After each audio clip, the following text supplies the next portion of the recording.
Hi guys, so I know this is going to be on YouTube, so most people would do themselves up, but I want to keep this page as realistic as possible for people that are going through shit or have been through shit. At the moment I'm going through shit. If you watch my last video, you'll see obviously what's going on at the moment with an abuser of mine living around the corner. So I'm not doing the best, I'm not really looking after myself. So I want to make sure that gets out to people that you know, if you go through something you can't really be bothered doing anything or anything. I mean, I'm still in the clothes from yesterday when I made the last video, because I'm really depressed, I'm really down, I don't feel great, and I've had a bunch of support, and the main reason for the rest of these videos that I'm going to be posting this channel is because so many people seen that last post and seen a post about me admitting what he'd done, and a lot of people are coming forward about what he'd done to them, and it's people that never reported it, and if I can get even just one girl or one boy or whoever to come forward about anything that they've went through or done or whatever, then at least it helps someone. So I'm going to crack on. This one I'm going to probably seem a bit emotionally numb because I'm so drained that I feel emotionless. It doesn't hurt any less, and that's probably the reason why I'm doing it right now instead of when I feel a bit better, because I want people to see that, it doesn't matter how good or bad you feel. I'm also getting ill. That's another thing. If you are mentally and emotionally drained enough, your immune system will start shutting down and you're more susceptible to getting ill, which at the moment I am. But yeah, so hopefully, well, not, that's my cat. Hopefully I can, oh sorry, I'm still struggling. Hopefully we'll get through this video piece by piece, won't we, baby? Mwah, I love you. But yeah, my cat's trifling. But anyway, so let's get started. So if you are on my Facebook, you have seen a video I posted earlier. That was a video of me with bruises on my leg, and some marks from when I was slashed, and I had some bruising around my neck, which that video was taken a long time after what initially happened to me. So that was, I was going through a hard time with my partner, and we had broken up, which lasted for 7 days, so a week. And during that time, I went up to Glasgow to meet a friend because I was struggling being at home alone, because this was not too long after another traumatic event, when my house got broken into and robbed while I was in it. So went up to Glasgow, met this friend, stayed the night in Glasgow, it was all fine. Had a bit of a drink. Then we came back. I told this partner that I didn't want him near me because we had a bit of a tiff and he'd scared me because previous trauma. And he stayed at my house for that full week, and he started getting physically, sexually, verbally, mentally and emotionally abusive. He knew that I had previously had an alcohol addiction. He knew that I previously had an addiction with certain drugs, and he was very pushy about wanting me to drink, and he knew that alcohol was my hardest addiction that I went through, and I ended up drinking because I was so scared, because this guy was, compared to me at the time, a lot bigger. And he started abusing me sexually in the living room for the first time. There was another time in the living room doorway where he had placed 2 of his hands on my shoulders and he had forced me down on my knees, and that's why the bruise on my knee happened so bad, because my knee hit off the metal bit sitting between your door and the carpet. there was obviously times where he himself was heavily drugged up. He was addicted to Valium and a good few things that even I'm not entirely sure what it was or anything. I had one night where I had a group of friends come over and we were all having a drink. It was meant to be like a sort of house party thing. And my friends, I wanted to say something about what was going on, but I kept my mouth shut because I felt like I'd already been through enough, and with how often that these things happen to me, statistically, it wouldn't make sense to anyone. So I kept my mouth shut about this incident and a lot of other ones. I was making a list last night about how many of these videos I'm going to make, and I think I got to like 56 or 57, and that's not even all of them. That's only ones in the past 10 years, and there's still a few that I'm probably forgetting because I'm that desensitised. But anyway, so my friends had left and he went straight back to being sexually and physically abusive. At the end of the week, I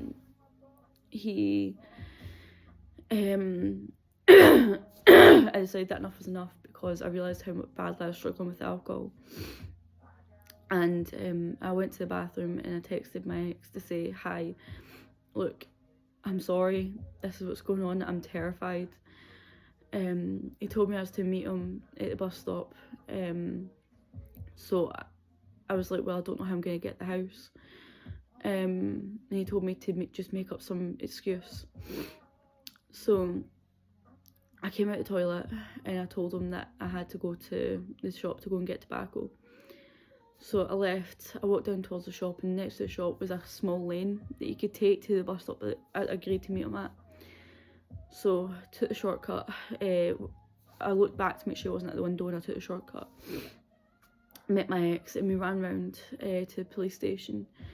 The police came round and got him out the house, and we were checking the house to see if anything was missing, and my partner at the time opened the door. It's like a cupboard door right next to where my front door was, so it's like front door's here and the cupboard's here. And a knife had dropped once the door opened, so God knows what could have happened to me if I came back by myself after getting that tobacco. And once we got into that bathroom, once we got into the house and we'd settled down, I said that I was going to the toilet. So I went to the toilet, and when I was about to clean up, my partner walked in the bathroom as I was about to pull up my jeans and my underwear.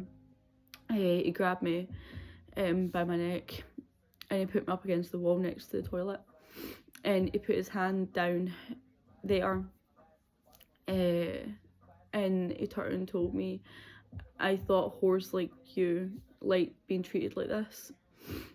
And all I could say is please stop, because I was crying my eyes out. And after like 30-40 seconds he stopped, he smirked at me in a very sinister way, and he just walked away, and I sat in the bathroom for a couple of minutes just crying.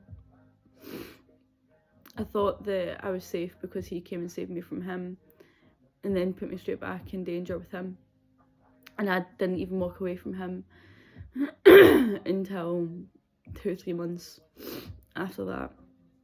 But that's